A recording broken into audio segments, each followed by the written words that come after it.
Welcome back, Blue Shirts fans, to episode number 727 of the Locked On New York Rangers podcast. I'm your host, John Chick. Just want to thank you guys, as always, for making Locked On New York Rangers your first listen every day. We are free and available on all platforms, and the Rangers coming off of a really nice 2-1 shootout win in Colorado against the Avalanche. Igor Shesterkin winning round 2 against Alex Georgiev. Both of these games went to a shootout, and in fact, the two games between the Rangers and Avalanche, that is. And in fact, those are the only two New York Rangers shootouts that we've seen this season. And it was really nice to see the Rangers finally win a game that went past regulation, because if you combine the two shootouts and the overtime games that the Rangers have played this season, even after this win, they are now 2-5 in those situations. They really needed to figure out a way to win one of these, and of course they do. Artemi Panarin with the walk-off goal, quote-unquote, in the shootout, and we're going to talk about that and a whole bunch of other stuff as well, including a crazy third period. Got to talk about the shootout and everything that happened there. Going to talk about some of the drama with Cale Makar, both during and after the game. Had a couple of things to say about Igor Shesterkin, so we will get to that. Ryan Carpenter also cleared waivers for the New York Rangers since the last time all of us spoke together, and he will now be in the AHL. Also going to, just give the Rangers props for winning 3 in a row here. It looked like Gerard Gallant was maybe on the hot seat there, and I would have to imagine after 3 straight wins, especially against the quality of opponents in the Knights and the Avalanche specifically, you got to imagine the hot seat is cooling off a little bit. And yes, I realize the Avalanche were missing some key players, namely Nathan MacKinnon and Gabriel Landeskog. But you know what? They're still the defending Stanley Cup champions. A win is still a win. They went on the road. They found a way to get it done. Also going to talk about Igor Shesterkin a little bit here. He was absolutely fantastic, stopping 41 of 42 shots. And one of the key reasons why the Rangers were able to win this game and, come away with 2 points and once again post their 3rd consecutive victory. But I want to go ahead and start with some of the highlights from toward the end of this game. The third period, the overtime, the shootout. It was 1-1 going into the third period. And at this point, it's basically crunch time for the New York Rangers. You got to find a way to, if not win a third period, then at some point win something. You got to either win the third period, win the overtime, or win the shootout in order to, take 2 points here. And we've talked about how the Rangers have struggled at times in the third period this season. That seems to be finally, turning the corner a little bit. The Rangers had a fantastic third period against the Knights. They got the job done in the third period against the Blues. Very strong third period there. And a good third period here. Obviously, nobody scored. It was tied 1-1 going into the third. That was also the score when we headed into the overtime period. But I thought the Rangers, at least, they were competitive in the third period, a little bit back and forth. The Rangers actually had a power play in the third period where they didn't really get a whole lot of chances. It wasn't the best power play that you're ever going to see. But it's funny because right after the power play ended, I thought the Rangers really kind of picked up their game a little bit, started spending a lot more time in the Colorado zone. Then it came back the other way. The Avalanche had a push down the stretch. Igor Shesterkin made a really, really nice stop, one of his best of the night, with about 1:15 remaining. Just a ton of action both ways. Georgiev and Igor both making a couple of saves, but Igor with a point-blank save, once again with about a minute and 15 seconds left in regulation there. There was a wild scramble in front of the Ranger net. The puck was loose. Everybody's kind of whacking away at it, and the Rangers eventually clear it out of the zone. And like I said, the game eventually heads into overtime. The one play that I have to talk about, though, because this involved Makar, and like I said, there's a lot to say as far as everything that happened with Makar in this game. But there was a play in the third period where Makar turned the puck over. Barclay Goodrow took it away right in front of the Ranger blue line. Makar was trying to make a pass or do something to at least hold the zone for the Avalanche. Goodrow takes the puck away, goes up the center of the ice. He's on a breakaway, and he's got Makar chasing him from behind. He's going to the net, is Goodrow, and Makar reaches out and trips him from behind. Nothing called. And I swear, the reason that nothing was called on this play, to begin with, that certain referees in this league, a lot of referees in this league, in fact, they tend to swallow their whistle a little bit in the third period, especially like in a tight game like this. And I just don't know that this referee was going to have the guts to not only call a penalty against Makar in this spot, but give Barclay Goodrow a penalty shot as a result of that. Because Goodrow was so far past Makar, and he was so far in the clear, and obviously Makar is trying to chase him down from behind, and he does, and then he trips him. But this was kind of an all-or-nothing situation. If the ref was going to call a penalty here, he pretty much was going to have to give Barclay Goodrow a penalty shot. Like, I don't know how you can look at this and first of all say that it's not a penalty, but if you do call a penalty here, there's no way that you could just call this a trip and, okay, 2 minutes to the box for Cale Makar. No, this is going to have to be a penalty shot. Barclay Goodrow was that much in the clear, and there's always a little bit of gray area, or there's usually, some gray area when it comes to breakaways, and, should that be just a 2-minute penalty, or should that be a penalty shot? No, this one was going to have to be a penalty shot, and I think that might be part of the reason why the ref just did not call it. So, obviously, that was unfortunate. Play continues. Goodrow doesn't get his opportunity, and Cale Makar basically just gets away with one there. But, yeah, I mean, the game ends up heading into overtime, and the Rangers start the overtime period. They go Adam Fox, Mika Zibanejad, and Artemi Panarin. And this is a pretty crazy sequence here because the Avalanche won the faceoff, and they had the puck forever, just forever. It went 1 minute and 58 seconds until there was finally a play stoppage. Igor Shesterkin made a save and wisely held on to the puck because the Rangers needed a play stoppage in the worst way at that point. But it was just crazy to see the Avalanche possess the puck the way that they did. Panarin actually made a really good play defensively. There was a situation where Comfer, this is after the Avalanche have had the puck for well over a minute. Comfer all of a sudden looks to make his move and just kind of explode up the center of the ice there. And Panarin saw it, and he got there, and he kind of cut him off a little bit and, forced him away from the net. But a nice defensive play by Artemi Panarin here. But this is absolutely crazy. Like I said, Mika, Panarin, and Fox just could not get off the ice. Eventually, there was a little bit of an opening, and Fox got off the ice, and Miller jumped on. But Mika and Panarin were there for the entire first minute and 58 seconds of overtime. So they really hung tough. Did not allow the Avalanche to score. And then, of course, Igor Shesterkin makes a save. And speaking of Igor Shesterkin's saves in the overtime period, there was a situation where Cale Makar had a great opportunity, took a shot from the slot, and Igor, nice glove save, reaching up, did a little bit of a windmill, I guess you could call it that, but to me, this was just a really nice save against an excellent player. You've got a Norris winner up against a Vezina winner. I mean, that's good stuff. It's crunch time, and two of the best players, in the world, basically, going one-on-one against each other there. And Igor made a really nice save, and I guess Makar was not impressed because of, some comments that he made after the game. We're going to talk about that in just a second. We're also going to talk about a couple of other things that Cale Makar did, including trying to draw a penalty when there was nothing there, and also a shot that he took after the buzzer in overtime, and some of the controversy that sprang up from that. And we're also going to talk a little bit about the shootout as well, because, Artemi Panarin, Mika Zibanejad, I mean, it's just a joy to watch these guys do what they do in the shootout. And we're going to get to all that good stuff in just a second. But first, gotta let everybody know, today's episode of Locked On New York Rangers is brought to you by SimpliSafe. At Locked On New York Rangers, we believe home should be where you and your family feel safest, especially over the holidays. This season, give yourself and your family the gift of peace and protection with the #1 rated home security system, SimpliSafe. And right now, SimpliSafe is offering Locked On New York Rangers listeners 40% off a new security system. But do not put this off. SimpliSafe was named the best home security system of 2022 by U.S. News and World Report for a third year in a row. In an emergency, 24/7 professional monitoring agents use Fast Protect technology exclusively from SimpliSafe to capture critical evidence and verify that the threat is real. 24/7 professional monitoring service costs under $1 a day, less than half the price of traditional home security systems. With the top-rated SimpliSafe app, stay in complete control of your system, arm or disarm, unlock for a guest, access your cameras, or adjust system settings anytime, anywhere. Do not miss your chance to save big on our favorite home security system.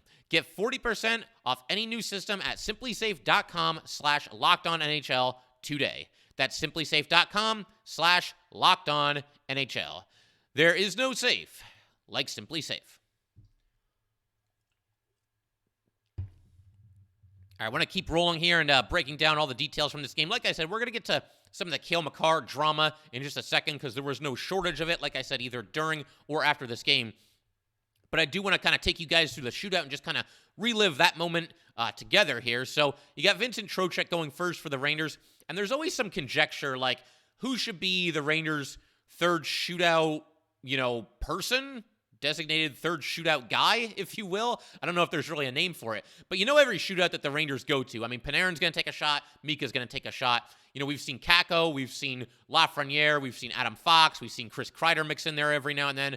Vincent Trocheck getting his opportunity here. He goes first, goes very wide to the right, kind of slow going back in, does a little forehand backhand move, and honestly, if he could have maintained control of the puck, I think he would have scored, because he really kind of got Georgiev to overcommit and move hard to his right. As we've talked about, going back to his time on the New York Rangers, this is not a strength for Alex Georgiev in the shootout, and he was kind of exposed when both Mika and Panarin score on him a little bit later in this shootout. Obviously, look, Georgiev beat the Rangers in a shootout earlier this season. It's not like he can't possibly win in a shootout, but yeah, that was always a little bit of an Achilles heel for Georgie, the shootout in general and just breakaways as well. But anyway, you get Compher moving in. He goes first for the Avalanche.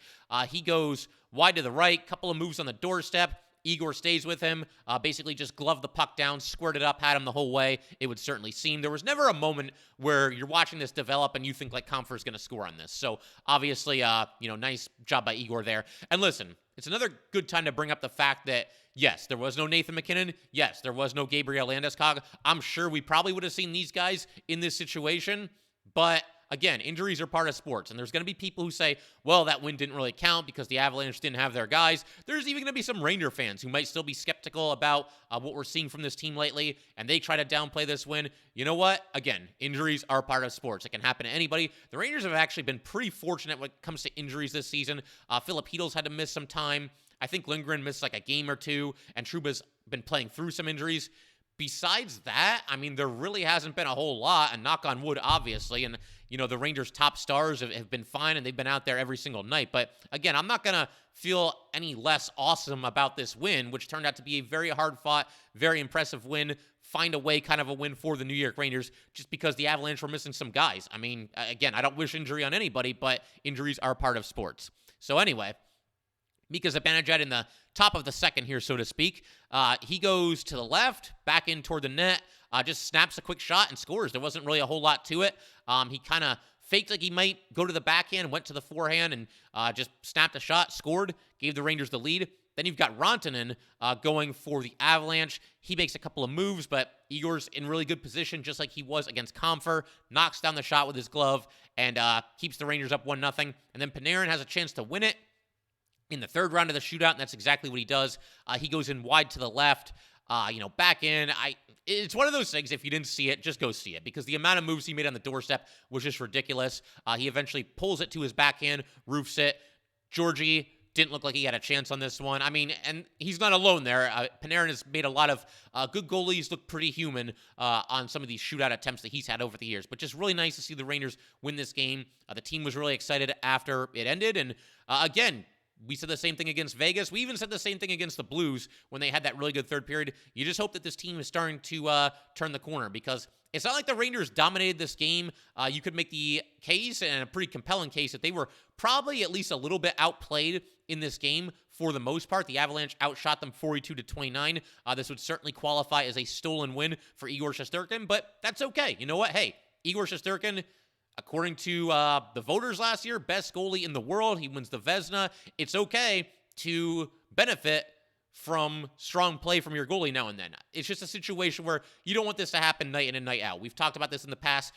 The Rangers at times can over-rely on Igor Shesterkin. But if this is going to happen from time to time where Igor, steals a win for you, hey, that's awesome. It's great to have a big-time goalie. And again, I've said it in the past, but it's not lost on me the fact that the Rangers went right from Henrik Lundqvist to Igor Shesterkin when, other goalies can't find a franchise goalie, other teams can't find a franchise goalie for decades and decades. So, Igor was awesome and a big part why the Rangers won this game. But finding a way to win the game here, despite being outplayed, did the Rangers, as opposed to finding a way to lose, which is something we saw them do a little bit too often earlier this season. Again, 3 straight wins, big test tonight, at home against the Devils, going for 4 in a row, which I believe, without looking at it, would be the Rangers' first 4-game winning streak of the season. So fingers crossed that they can pull that off.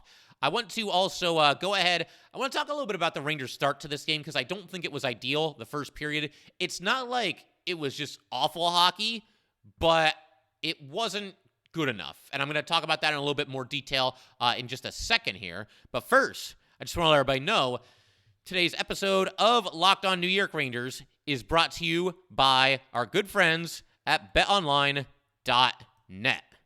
BetOnline.net is your number one source for sports betting info, stats, news, and analysis. Get the latest odds and trends for every professional and amateur league out there. From football to basketball to soccer to hockey and esports, we've got it all at betonline.net.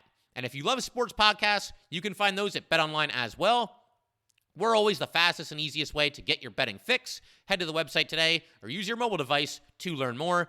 BetOnline, where the game starts. All right, we just want to thank you guys, as always, for making Locked On New York Rangers your first listen every day. We are free and available on all platforms. And like I said, the first period for this game, we've seen worse from the Rangers this season, that is for sure. You know, it's not like it was a period where they were making all these terrible turnovers and they were just completely asleep at the wheel and, just playing lackluster hockey. It wasn't anything quite that bad. It's more just a case where you watch the first period and the Avalanche up 1-0 when the first period ended. They got a late goal in the first period. And, you watch it and you just kind of think to yourself, or I did anyway, and maybe some of you did as well.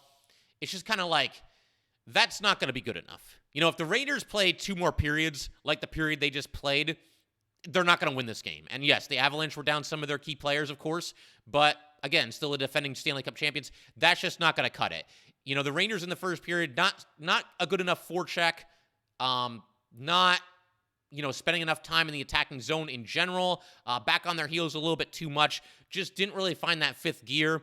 They were skating okay, but nothing spectacular. Again, it was nothing absolutely dreadful, but it's just the kind of period that you watch it, you know what you're up against in this Colorado Avalanche team, and you just kind of know, look, if they play this way, the rest of the game, they're not going to win this one. And they did pick it up from there. Wasn't perfect. And like I said, I think for the most part in this game, the Rangers probably got outplayed at least a little bit. But Igor Shesterkin came to the rescue as he's done countless times over these past couple of seasons here for the New York Rangers. And it was nice to see the Rangers, get a little bit better and a little bit better as this game continued. The other thing that I certainly wanted to talk about here, we've kind of been teasing it the entire episode, but some of the drama with Cale Makar. So this is what he had to say after the game regarding the save that Igor Shesterkin made against him in the overtime period, which we already talked about. That's what Cale Makar had to say. I mean, for me, I just walked over to the slot, made a good shot, and I mean, their goalie is all about the show, so it went straight in his glove, and nice little windmill there.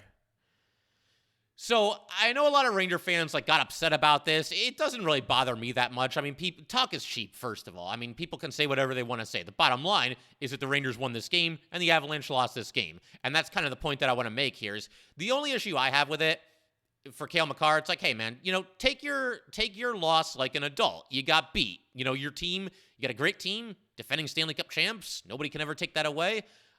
You're not going 82-0, and sometimes a team's going to come into your building and be better than you and just beat you, one way or another, and that's what the Rangers did in this game. As far as, Igor Shesterkin being all about the show, yeah, he's all about the show when he's winning the Vezina last year and having literally one of the best goalie seasons ever. So I don't really know where that comes from.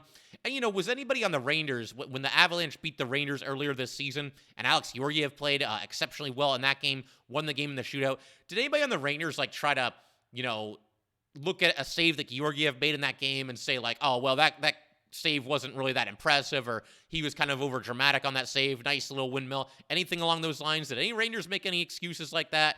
They did not. So again, it comes back to me, just take the loss like an adult. I'm pretty surprised, frankly, that Makar, after saying that, didn't say something that we've been talking about where, well, we didn't have some of our best guys. I'm surprised that wasn't the next card that he played there. But regardless, that wasn't the only thing as far as, Cale Makar drama in this game. There was something at the end of overtime that happened. But actually, first, I should mention this other play here. So Makar's in the corner. Alexis Lafreniere is bearing down on him. He's got to deliver a big hit. Makar is able to avoid the hit. But when both players were coming out of the corner, Makar kind of snapped his head back really suddenly and really violently, despite there not being any discernible contact from Alexis Lafreniere to Cale Makar. So maybe trying to draw some kind of a phantom penalty there. So there was that. There was also a situation where at the end of the overtime, the last couple of seconds here, the Avalanche get a 2-on-1, and Igor Shesterkin makes what turns out to be one of his best saves of the night, and certainly one of his most clutch saves. He makes a sliding save to his right to rob Taves at the last second. Either got it with his stick or his pad, but either way, he kept it out. Time's winding down at this point. The puck eventually goes back to Makar, and Makar very, very clearly takes a shot after the buzzer had sounded. This wasn't like a photo finish here, and he let his shot go just a millisecond after the buzzer. No, the horn had clearly sounded. The period was over, and he took a shot anyway. And so Mika Zibanejad took a swipe at him, kind of reached out and slashed him with his stick a little bit. Mikhail goes after Mika, shoves him in the head. So it's one of those things that was kind of just one thing after another as far as Cale Makar is concerned. But again, it's not something that I'm going to go crazy about because, hey, the Rangers won the game.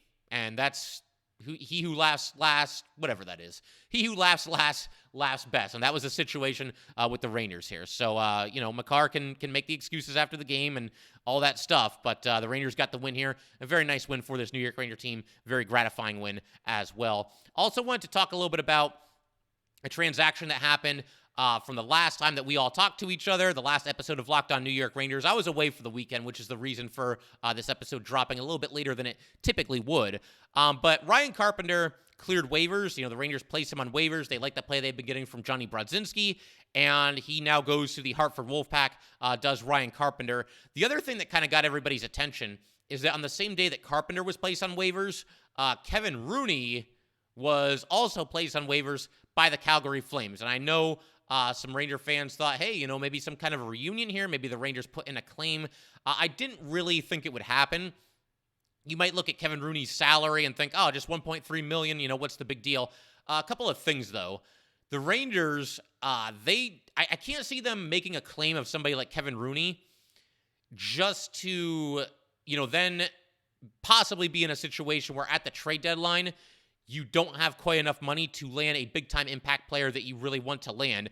And the reason for that being you're paying $1.3 million to Kevin Rooney. It doesn't sound like much, but that could be the difference between being able to acquire one of your big targets at the trade deadline and not being able to do so. And the other reason why I didn't think they would pick up Rooney here is because he's actually on a 2-year deal. So, I guess they could pick him up and they could always trade him away in the offseason if you have to clear some cap space. But for that reason, the fact that he was on a 2-year deal, I didn't think that would happen. And honestly, the way Jonny Brodzinski has played, I don't think it's really all that necessary to bring Kevin Rooney back, which kind of leads me into the next thing that I want to talk about, and that's Jonny Brodzinski.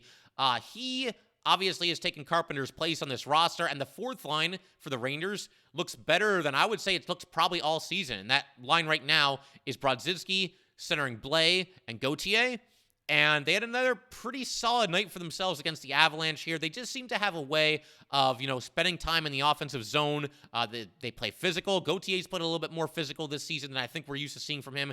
Jonny Brodzinski is, great hustle player and somebody that I think is, again, I've mentioned this in the past, but an ideal AHL, NHL swingman. And what an opportunity for Brodzinski here because he's not going to come out of this lineup the way that he's playing, I don't think. I know some people want to get Kravtsov back in there. If Kravtsov goes back in, as far as who comes out of the lineup, possibly Gauthier. I would say maybe Blais, but they're not going to take Blais out of the lineup, it would not seem. But Jonny Brodzinski, he has never really stuck in the NHL. He's played with the Kings, the Sharks, and the Rangers, made his debut back in 2016, 2017 with the Los Angeles Kings, but he's never played more than 35 games in the NHL in a season. He's now 29 years old, and this might be an opportunity for him to top his previous career best. There could also be a situation where that doesn't happen because maybe the Rangers, when they make a couple moves at the trade deadline, whoever they might bring in, he might be somebody that finds himself squeezed out of the lineup as a result of whomever they might pick up at the trade deadline.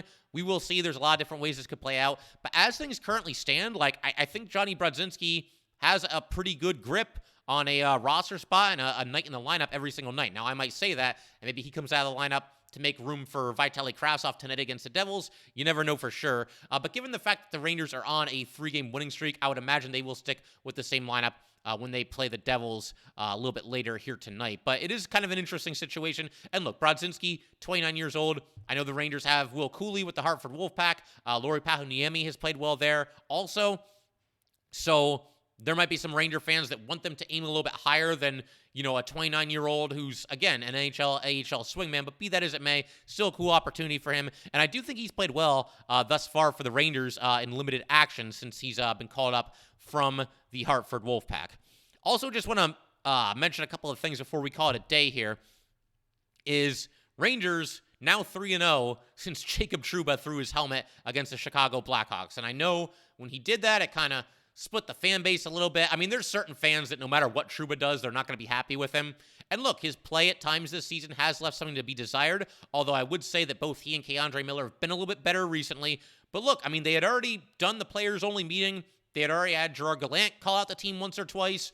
I mean, at a certain point, you got to do something to jolt these guys and wake them up a little bit. And if that entails, if you're Jacob Trouba, firing your helmet into the boards, then so be it. You got to do something. And he did that, and it does seem like the Rangers have been a much better team since he did that. So, again, you just kind of keep your fingers crossed that the Rangers are back and they're going to continue to play this brand of Ranger hockey that we've seen over the last few games here. Something else that I wanted to mention is that the Rangers are now up to a projected $9.33 million in trade deadline cap space. So that is quite a bit better than where they were at the start of the season when they were only projected to have about $3 or $4 million in cap space. That kind of stuff can fluctuate depending on some of the moves that you make. The Rangers actually technically sent Ben Harpur to the AHL because doing so and only carrying 21 players, even if it's just for a couple of days, that adds to your trade deadline cap space as well. So it's kind of just a procedural move. The only downside of that is that when you do this to a player, it does hurt them in the wallet. He's not making his NHL salary right now, Ben Harpur, unless he's on the NHL roster. And so it's kind of unfortunate for him. And look, Ben Harpur, even making the league minimum, is at $750K. All these NHL players do well for themselves, but that is unfortunate. I wouldn't be too happy about that if I was him.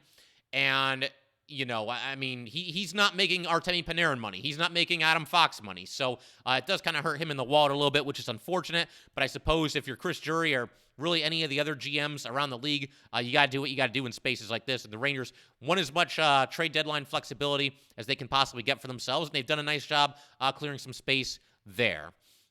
So the only other thing, and I kind of mentioned it a little bit earlier, but I just wanted to mention real quick that I got to believe Gerard Gallant's seat is cooling a little bit. I certainly don't think after 3 straight wins that his job is going to be on the line against the Devils tonight. You never know for sure. Word is the Rangers have an owner that, isn't always the most popular among the fans. But be that as it may, I got to believe Gallant's job is at least a little bit safer than it was, say, a week ago at this time. But I think we can pretty much wrap up for there. Obviously, the Rangers back in action against the New Jersey Devils a little bit later tonight. Going to break that one down as well. But that will do it for today, guys. Once again, if you'd like to get in touch with this podcast, please send an email to lockedonnyrangers@gmail.com. Once again, that is lockedonnyrangers@gmail.com. And definitely give us a follow on Twitter as well, @LO_NY_Rangers. Once again, that is @LO_NY_Rangers. And definitely subscribe to the Locked On New York Rangers YouTube channel. Thanks again, guys. I will see you next time.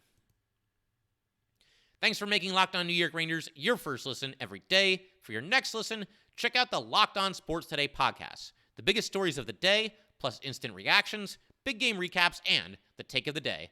Available on the Odyssey app, YouTube, and wherever you get your podcasts.